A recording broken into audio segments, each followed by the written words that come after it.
श्यावर रामचंद्र की जय। नाना प्रकार के अक्षर, अर्थ और अलंकार, अनेक प्रकार की छंद रचना, भावों और रसों के अपार भेद और कविता के भांति भांति के गुण दोष होते हैं। इसमें से काव्य संबंधी एक भी बात का ज्ञान मुझ में नहीं है। यह मैं कोरे कागज पर लिखकर शपथ पूर्वक सत्य सत्य कहता हूँ। मेरी रचना सब गुणों से रहित है। इसमें बस जगत्य प्रसिद्ध एक गुण है।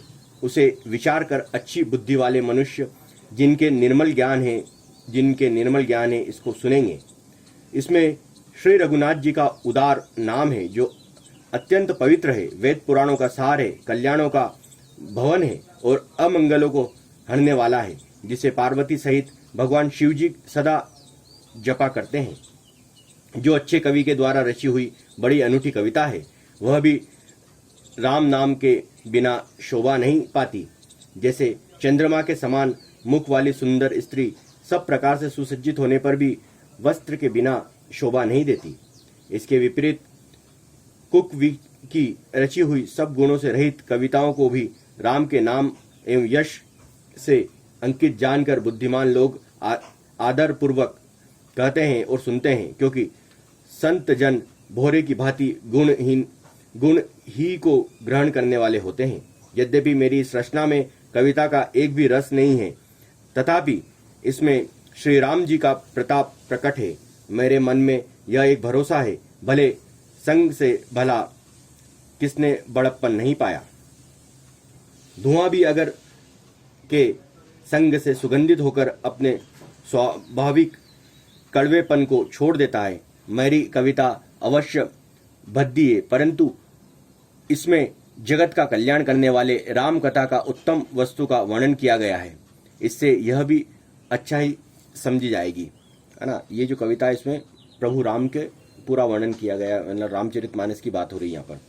तुलसीदास जी कहते हैं कि श्री रामनाथ जी की कथा कल्याण करने वाली और कलयुग के पापों को हरने वाली है।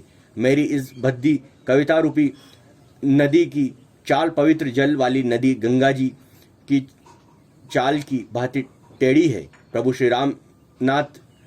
श्री रघुनाथ के सुंदर यश के संग से यह कविता सुंदर तथा संजोनी के मन को भाने वाली हो जाएगी।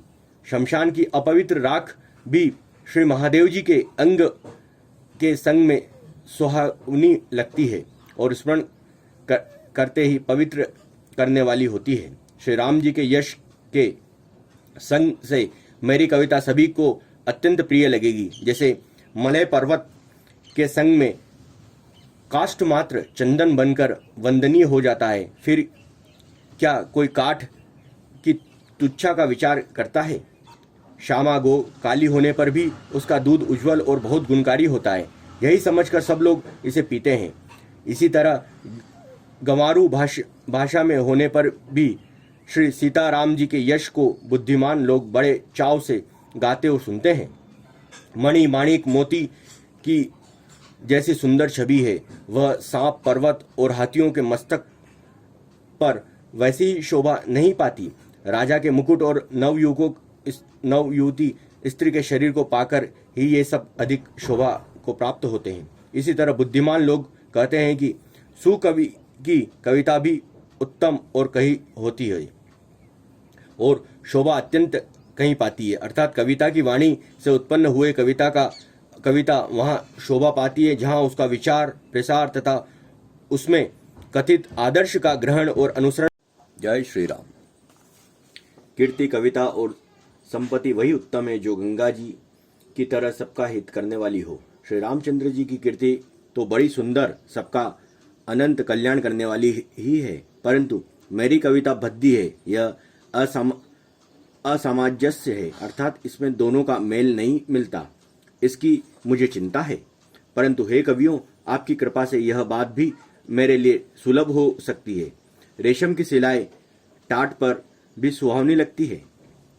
चतुर पुरुष उसी कविता का आदर करते हैं जो सरल हो और जिसमें निर्मल चरित्र का वर्णन हो तथा जिसे सुनकर शत्रु भी स्वाभाविक वैर को भूलकर सराहना करने लगे। ऐसी कविता बिना निर्मल बुद्धि के होती नहीं है और मेरी बुद्धि का बल बहुत ही थोड़ा है, इसलिए बार बार निहोरा करता हूँ कि हे कवियों, आप कृपा करें जिससे मैं हरियश का वर्णन कर सकूं। कवि और पंडितगण, आप जो रामचरित रूपी मानसरोवर में के सुंदर हंस हैं, मुझ बालक की विनती सुनकर और सुंदर रुचि देखकर मुझ पर कृपा करें। मैं उन वाल्मीकि मुनि के चरण कमलों की वंदना करता हूँ जिन्होंने रामायण की रचना की है, जो खर राक्षस सहित होने पर भी खर कठोर से विपरीत बड़ी कोमल और सुंदर हैं, तथा जो दूषण राक्षस सहित होने पर भी दूषण अर्थात दोष से रहित हैं। मैं चारों वेदों की वंदना करता हूँ जो संसार समुद्र के पार होने के लिए जहाज के समान है, तथा जिन्हें श्री रघुनाथ जी का निर्मल यश वर्णन करते स्वप्न में भी खेद थकावट नहीं होती है।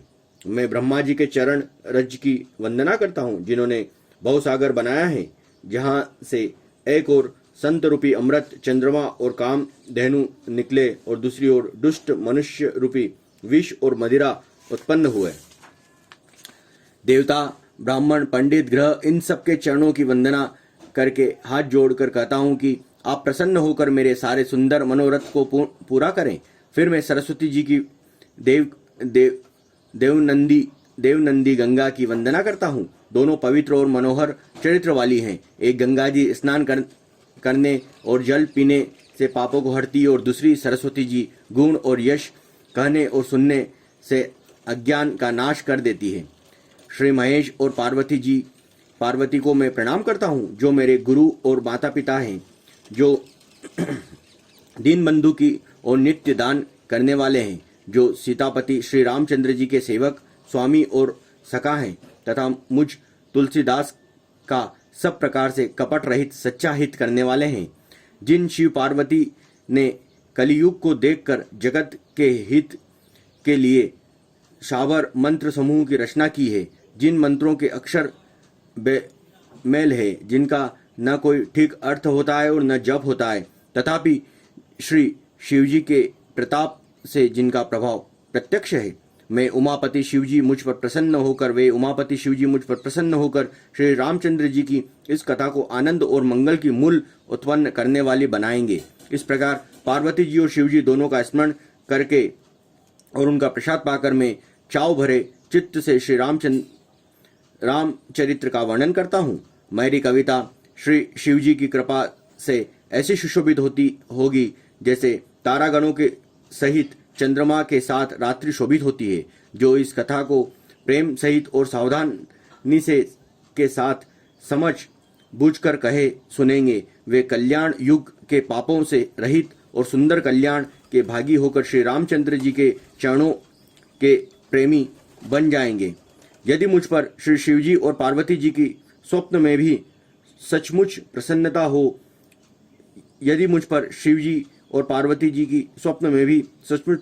हो, तो मैंने इस भाषा कविता का जो प्रभाव कहा है वह सब सच हो। मैं अति पवित्र श्री अयोध्यापुरी और कलयुग के पापों का नाश करने वाली श्री सरयू नदी की वंदना करता हूँ। फिर अवधपुरी के उन नर नारियों को प्रणाम करता हूँ जिन पर प्रभु श्री रामचंद्र जी की ममता थोड़ी नहीं है। उन्होंने अपनी पुरी में रहने वाले सीता जी की निंदा करने वाले धोबी और उसके समर्थन पूर्व नर नारियां के पाप समूह को नाश कर उनको शोक रहित बनाकर अपने लोक धाम में बसा दिया। मैं कौशल्या रूपी पूर्व दिशा की वंदना करता हूँ जिसकी कीर्ति समस्त संसार में फैल रही है। जहाँ कौशल्या रूपी पूर्व दिशा के से विश्व को सुख देने वाले दुष्ट रूपी कमलों के लिए पाले के समान श्री रामचंद्र जी रूपी सुंदर चंद्रमा प्रकट हुए। सब रानियों सहित राजा दशरथ को पूर्ण और सुंदर कल्याण की मूर्ति मानकर मैं मन वचन कर्म से प्रणाम करता हूँ। अपने पुत्र का सेवक जानकर वे मुझ पर कृपा करें, जिनको रचकर ब्रह्मा जी ने भी बड़ाई पाई है और जो श्री राम जी के माता पिता होने के कारण महिमा की सीमा है। मैं अवध के राजा श्री दशरथ जी की वंदना करता हूँ जिनकी श्री राम जी के चरणों में सच्चा प्रेम था, जिन्होंने दीन दयालु प्रभु के बिछुड़ते ही अपने प्यारे शरीर को मामूली तिनके के तरह त्याग दिया। मैं परिवार सहित राजा जनक को प्रणाम करता हूँ, जिनका श्री राम जी के चरणों में गुण प्रेम था, जिनको उन्होंने योग और भोग में छिपा रखा था, परंतु श्री रामचंद्र जी को देखते ही वह प्रकट हो गया। भाइयों में सबसे पहले मैं भरत जी के चरणों की वंदना करता हूँ, जिनका नियम व्रत वर्णन नहीं किया जा सकता, जिनका मन श्री रामचंद्र जी के चरणों में भोरे की तरह लुभाया हुआ है, कभी उनका पास नहीं छोड़ा। मैं श्री लक्ष्मण जी के चरणों को प्रणाम करता हूँ, जो शीतल सुंदर भक्तों को सुख देने वाले, श्री रघुनाथ जी की कीर्ति विमल पताका में जिनका लक्ष्मण जी का यश पताकाओं को ऊंचा करके फहराया दंड के समान हुआ, जो हजारों सिर वाले और जगत के कारण हजारों सिरों पर जगत को धारण कर रखने वाले शेष की तरह जिन्होंने पृथ्वी का भय दूर करने के लिए अवतार लिया, वे गुणों की खान कृपा सिंधु सुमित्रा नंदन श्री लक्ष्मण जी मुझ पर सदा